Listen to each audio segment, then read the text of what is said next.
Hey everybody, my name is Justin Vandermark and I am a creative writing major from the University of California, Riverside. I'm starting a teaching class where I'm going to help people turn their ideas into either a short story, a book, a series, a kid's book, or a screenplay. The first class that I'm already teaching with my first group of people, I've already noticed that there's a few elements that people forget for storytelling.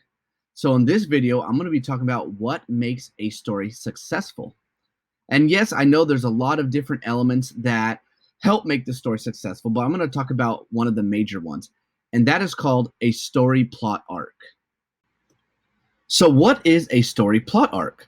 There's five fundamental elements for a story plot arc. The first is exposition, which is pretty much the background story of the characters. Next is the rising action, which is the characters' conflicts they have to go through. The climax is the overcoming of those conflicts. After that, you get the falling action, which is pretty much you see the characters at their happiest. And then, last but not least, you have the resolution, which is the final goodbyes of the story.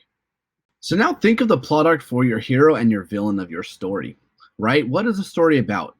What conflicts will the hero overcome? And what is going to be your ending?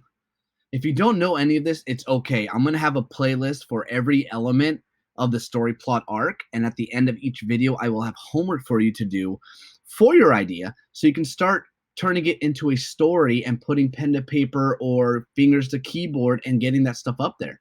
So thank you for watching the video. I hope this helped. Please like and subscribe, and I will see you next week for my next video. Thanks for watching, guys.